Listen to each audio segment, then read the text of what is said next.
Hey everyone, Paul Saladino here and welcome. Thank you so much for stopping by and I hope this finds you happy and healthy and safe. I am going to follow this video up with a blooper reel because so many of you out there would not believe how many situations have transpired or interfered in these videos, some which are so unusual and most which are very humorous. So I might even add a couple of funny stories of the experiences I've had over the last 21 years in doing all the spiritual work that I have. I think we're all in need of a good laugh, and I guarantee you this will give it to you. I'm extremely excited about this video, and part of the reason I'm excited is because I believe the information that I'll share with you is the first step that each one of us has to take in order to begin the work to define ourselves differently, to actually become and manifest a better version of ourselves and then bring in the life that we've always desired. So with that, I'd like to ask you a very simple question. Who are you? How would you define yourself if you were asked that question? It sounds like a very simple question, but in reality, so many of us find it very difficult to answer easily. And over the many years of doing spiritual therapy and intuitive counselings, I've asked that question of so many of my clients. And what's surprising is many of them are flustered with confusion and find it very frustrating. And eventually will tell me, I don't even know what you're talking about. I can't answer that question. And isn't that sad that so many of us in our lives are so detail-oriented and identify so many details in what we do and how we do it, and we're so understanding of that part of our lives, but we do not have a clear, precise definition of ourselves. And in order to create and manifest and to bring about positive change within ourselves and our life, we need to really have a cool grasp on who we are. And we need to believe it with conviction in order for the universe to actually support us in it. So those of you out there who believe in or understand the law of attraction will understand this. And those of you who are not familiar with it, it's a simple concept. The law of attraction states that our thoughts and our feelings create our reality. So if we're thinking something on a regular basis and we believe something about ourselves, it's going to show up as an experience in our lifetime, in our daily routine. So let's say, for example, you have a definition of yourself, or you believe and use this definition within your subconscious brain that you are an insecure person, that you have experienced insecurities and you now have identified that you are an insecure person. Then by sending that up to the universe, it only can respond with what you tell it. The universe does not have a conscience. So if you're sending up the thought or the feeling of, I am insecure, it has to respond with situations that are going to support you in that and prove you right. So it's going to send you situations that are going to offer you feelings of insecurity.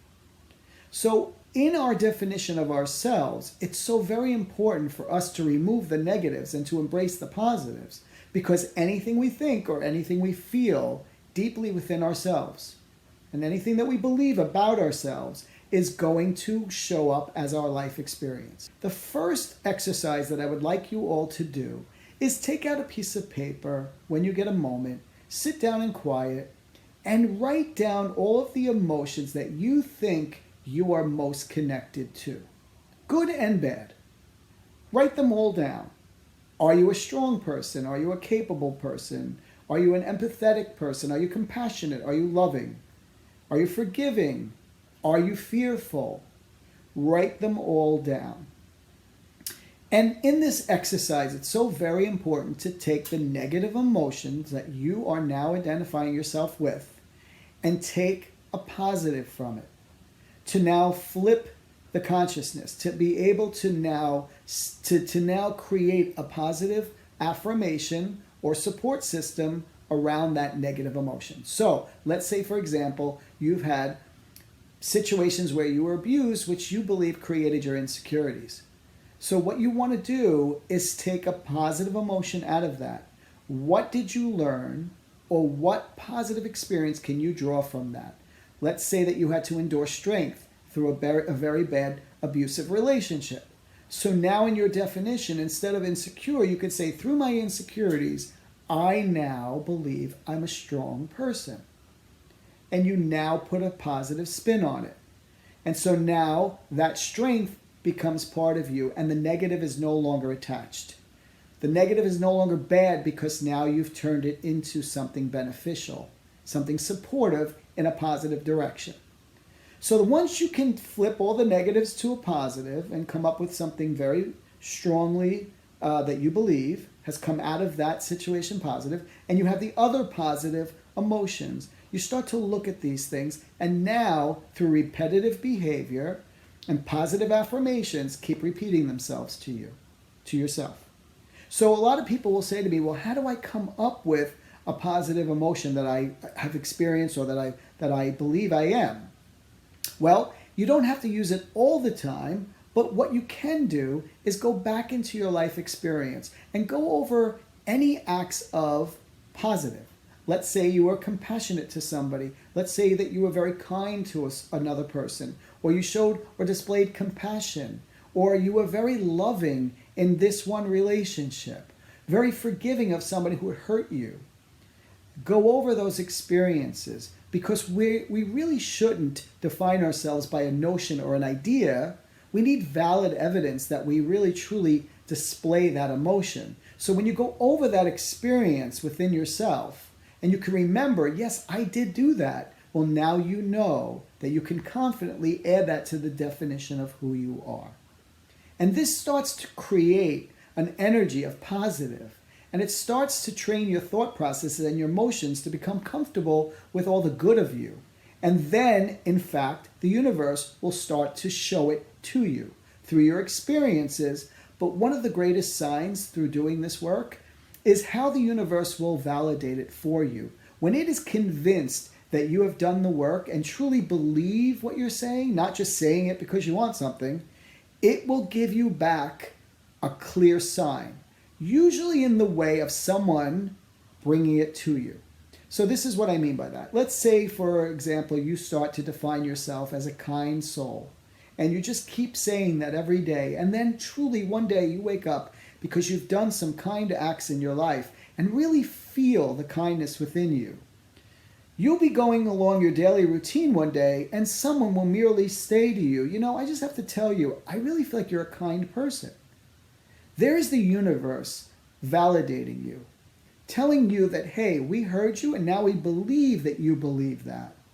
And we're showing you that the definition of who you are is now going to show up in many acts of kindness.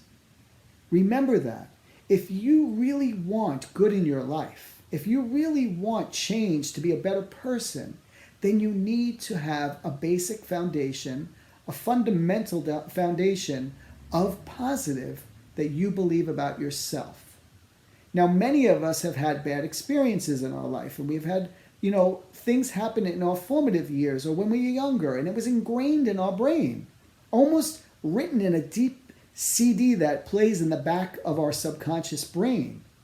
In order to change that, we really need to rewrite the CD. We need to burn a new CD in our brain. And in order to do that, we need to uncover those bad experiences that I said before. We need to go over them in our heart and to really understand that that was a learning experience in order for us to move forward, not to keep us captive to the lesson, but to actually grab onto the solution and use it positively to move in a better direction.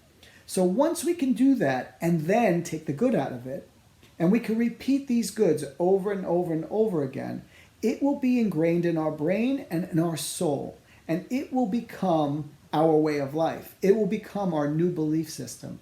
And I believe our definition of ourselves continuously changes because we have new experiences and new opportunities that happen every single day that we might choose to use a different positive emotion. And once we start to use that emotion over and over again, it's added to the definition of ourselves. So I truly believe that your definition of you should be one of which you're comfortable with, that you believe wholeheartedly with conviction, and that you're easily able to say. A lot of people will also say to me, Paul, if I'm saying all these positive things about myself, isn't it my ego? Isn't that egotistical? And no, it's not. It's only egotistical is if you you compare yourself to anything. So let's say, for example, you define yourself as a loving person, which is a beautiful definition of yourself. And you continuously support yourself with that within you. Now, I don't think you should go out and start singing it from the mountaintops or stopping everybody you know and saying, hey, I'm a loving person. But if you truly believe that of yourself and you support yourself in that by displaying love in your experiences, that is not egotistical. What that is self-supportive. It's building up your self-worth, and it's allowing you to have more self-awareness and to actually really love yourself. But if you start to say to yourself, I am more loving than, or I am the most loving person, when you add comparison to any definition of yourself, that is your ego's definition of you, not truly your soul's. But when you're confident because you have given yourself validity and shown yourself experiences that have proven what you're using as your definition, then it's just self-love that raises your worth and your self-esteem, and it begins a beautiful dance with the universe to start to give you those experiences back. But if you start to compare yourself in any way, shape, or form by what you are and what you have, and you start to compare it to other people, and it's unfortunate because as young children, most of us are conditioned to define ourselves by other people's expectations. We're start to given these rules and these boundaries and these levels of acceptance and these things that we need to do and should do and have to do in order to be looked upon as a success. So as young people, we're oftentimes defining ourselves by the pressures and the expectations that somebody else gave us. We're not given the freedom to really go within ourselves and nurture our greatest qualities and then define ourselves. So a lot of people are oftentimes thrust into comparison because that's what it does. Am I as strong? Am I as capable? Am I as smart? Am I as pretty as that other person? And that's our ego. We're constantly nurturing our ego. We're in thought most of our days. And it's not going to give us the greatest benefits to our existence here on earth. It's going to meet adversity, and it's going to cause a struggle, and it's going to give us a false sense of reality. So if we can nurture our spirit, and we can see the truth of who we are and the true potential of what we want to become, and we start to take those steps in the positive directions to turn every negative into a positive, and we use that definition for ourselves to go out in this world and make positive change, then our life will support that. It will be more worthy and more rewarding. It will eventually bring you the joy that you've always wanted easily, because our experiences are defined by our belief systems, our thought, and our feelings. It's so very important that we all come up with this definition of who we are. Get to know who you are. Sit down every day. Give yourself 5 minutes to support yourself, to really encourage yourself, to move in a positive direction, to let go of the negatives, to really look at life as an opportunity, and to get excited over the possibilities that are going to come about when you truly believe in yourself. So understanding who you are has nothing to do with your experiences of what you've done or how much you have or what you're capable of. It has all to do with the emotions that you hold on to and use every day in your experiences throughout your lifetime. And it will change, as I said, but we want to keep it in the positive, because positive experiences or positive beliefs create positive realities. And so it's not a guarantee that your life will become this blissful walk in a park, but it will up the odds and heighten the chances that you will have so much more good in your life, especially more peace. And how great is it that the universe supports us in this to show us signs and to bring us the information that we need to grab onto the positive. It's so empowering, it's enlightening, it's exciting actually. But yet, so many of us walk this world and we're trying to swim upstream to make our life. We're exhausted trying to figure out why we don't have to do, why we have certain things in our lives and why we have to do certain things that we get back less of a reward. Well, it's because it all stems from you. Your experience, your life, this journey that we're all on is all delegated by the simple truth of who you are and how you believe you are in this world, or what you believe you are in this world is not nearly as important as who you are. So who you are is brilliant. And if you think about it, each one of us, every single soul that has ever existed in this world, has the ability to think and feel positive. Isn't that sad that some choose not to? Isn't that unfortunate that we are conditioned through a lot of society and media to look at negative?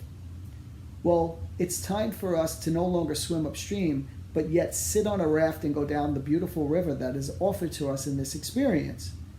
So if you want to create and manifest and embrace a beautiful existence with all of the things that most of us dream of, we want love in our lives. We want compassion. We want to be able to have abundance so we can share it with others. If those are the experiences that you really want and the situations that you are really hoping for, then it begins with a clear, beautiful definition of you. Don't be afraid to support yourself in the positive. So many of us are fearful of that, again, because we think it's egotistical. It's not. Some of the greatest empowerments that you will find in this world are from your own self-support, your own self-love, your self-worth. Those things will slingshot you ahead to defining yourself beautifully. And you don't have to share it with anyone, except if someone asks you. And then I would use that to clearly define the emotions that you are most comfortable with, the positive ones, and that you have experiences to back that up with. Every day, remember, is your clean slate to begin a new definition or to add to the one that you have. Go out every day and experience something wonderful. Choose happiness, choose empathy, choose compassion. And so that when you do experience it, when you truly feel it and know it and really believe it, it now will show up in your life. There will be a sense of reward that comes over you because you are now connecting to your spirit more than your ego. You're getting out of thought into feeling, and you're truly putting a warm hug around yourself because you're believing the good of you. I can't tell you how many people that I know and have counseled over the years who find it easier to believe the negative of themselves because they've conditioned it through thought processes and experiences that have unfortunately defined them. And how sad that their experiences now show up as negative. If you have ever said to yourself, why does this keep happening? Why must I keep enduring this? Or why does this keep showing up in my life? It's a clear indication that the universe is stating you have something to learn. You're sending out through your subconscious or your belief system, your definition of you is not good. So I've heard this of a lot of people. They said, but I'm such a good person. Why does this keep happening to me? If that keeps happening to you, you do not truly believe you're a good person. You need to back it up with more good. You need to support yourself by staying positive. And you got to keep truly doing the work. Repetitive behavior becomes second nature and ways of life. And do this over and over and over again. Remove yourself from negative experiences. And do not, most importantly, allow someone else's opinion of you create your definition. If someone states something negative to you, it is your responsibility and your opportunity to believe it or not. If you believe what they said, if you give it validity, if you actually embrace what they say, then your definition right now is shifting from positive to negative. But it's your right and your opportunity to say, I'm so sorry that you feel that way, but I don't believe that of myself. And here's why. You don't even have to give back a reason, because you'll have all of those experiences that you've done in the past that prove that that is false. Once again, I want you all to sit down in quiet, write that list out of all those emotions, turn the negatives into positives, and then use those positives, that wonderful experiences that you have endured and conquered and shown and displayed and embraced in your life, to define you. Use that every day as a positive affirmation and keep it repetitive for 30 days. And I promise you, after that, when you truly believe it and you feel it within you because you've done the work, watch how the universe shows you that you're worthy. And it will start to bring you more positive than you ever did have before. So I'm excited for all of you because I really can't wait to hear some of the stories.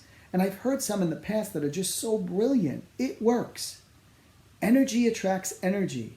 So we want it to be that you give positive energy out, belief systems that are positive, and it will create more of a wonderful experience for you in the future. Please let me know what happens. Contact me in some way. You can reach me at my website at heavenshealingguidance.com, or you can call my office. And I would so greatly appreciate to hear the stories of your self-improvement, your spiritual unfoldment, because I love the fact that I'm a little part of it, but I'm so excited for you more so, because I love to hear these success stories. And I love to hear the good that comes out of this work. So we all need to do our part into becoming a better version of ourselves and to really get to know ourselves, so that next time somebody asks you, who are you? You will have an immediate response with something that's so powerful, so beautiful, and so real that that person who asked you, I promise you, will be greatly surprised. I thank you for listening. I hope the information was helpful, and I'm excited for you. I look forward to the next videos and look forward to the blooper reel. That will be part of it. And I am so excited for you guys. Thank you so much. Be well. Take care of yourselves. And I love you.